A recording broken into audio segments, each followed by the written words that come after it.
છીએ કે આ પ્રકારની જ્યારે ઘટનાઓ ઘટી રહી છે ત્યારે અનેક સામે સવાલ પણ ઉઠે છે, પણ રાજકોટ ગેમ ઝોનમાં અગ્નિકાંડ બાદ સ્થાનિક અગ્રણીઓમાં હવે રોષ જોવા મળી રહ્યો છે। ક્ષત્રિય આગેવાન પદ્મિનીબાએ કમિશનર અને કલેક્ટરને સસ્પેન્ડ કરવાની માંગ કરી છે। જો કડકાઈથી પગલાં ન લેવાય તો આંદોલન કરીશું તેવો હુંકાર પણ તેમણે ભર્યો છે। અવારનવાર આ પ્રકારની ઘટના ઘટી રહી છે, છતાંય તંત્રની આંખો નથી ખુલી રહી તેવો સીધો આક્ષેપ તેમણે લગાવ્યો। અધિકારીઓની મિલીભગતને કારણે જ આવું થાય છે તેવો તેમનો આરોપ છે।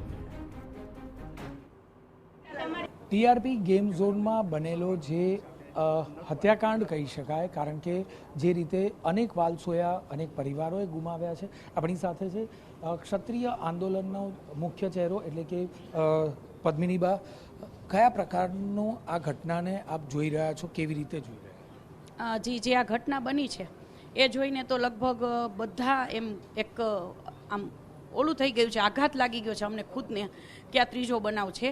પેલો જે આપણે બન્યો એ મોરબી પુલ તૂટ્યું હતું, સેકન્ડ આપણે જોયું તો બરોડામાં જે નાના ભૂલકાઓ, અને આ ત્રીજો બનાવ છે। તો એલર્ટ ક્યારે થશે સરકારી કર્મચારીઓ? એલર્ટ ક્યારે થશે કે આવા બનાવો ન બનવા જોઈએ? એક તો સંચાલનની એક ભૂલ મોટામાં મોટી કે જેને ફાયર બ્રિગેડની માંગણી પર કરી નહોતી, અને આવું 99 રૂપિયામાં 2 પૈસા કમાવા માટે થઈ અને આટલું બધું જે દોષ વગરના ભૂલકાઓનો જીવ લેવાઈ ગયો છે, તો એની ઉપર કડકમાં કડક કાર્યવાહી થાય અને મ્યુનિસિપલ કોર્પોરેશનના જે કમિશનરશ્રી છે એને તાત્કાલિક સસ્પેન્ડ કરો, કલેક્ટરને સસ્પેન્ડ કરો, તો એ લોકોને ખ્યાલ આવે એ લોકોની જવાબદારી છે।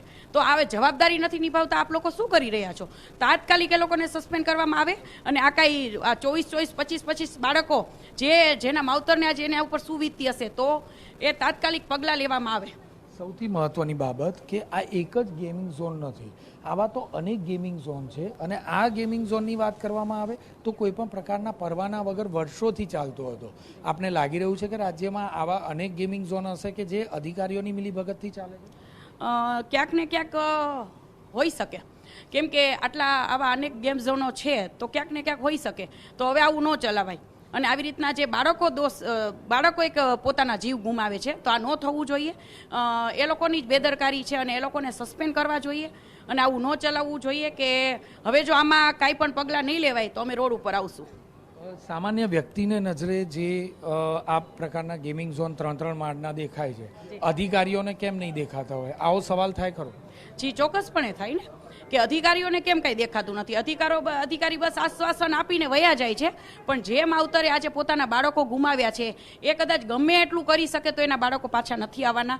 તો ક્યાંક ને ક્યાંક આ લોકો ઉપર એવી કડક કાર્યવાહી કરો કે આજ પછી આવો બનાવ જ ન બને। આજે આ ત્રીજો બનાવ છે તો ક્યાંક ને ક્યાંક આ નોંધ લેવી જોઈએ સરકારશ્રીએ કે આવો બનાવ ચોથી વખત ન બને અને બાળકો પોતાના જીવ ન ગુમાવે। જી, માત્ર ને માત્ર કાગળ પર કામગીરી દર્શાવાતી હોય છે અને પાછળથી કોઈ પણ પ્રકારે કેટલાક મહિનાઓ અથવા તો 1-2 વર્ષમાં બધા ભૂલી જશે અને પાછું જેસે તે થઈ જશે। આ બાબતને લઈને ક્ષત્રિય સમાજના આગેવાન તરીકે આપ શું આગળ કરશો?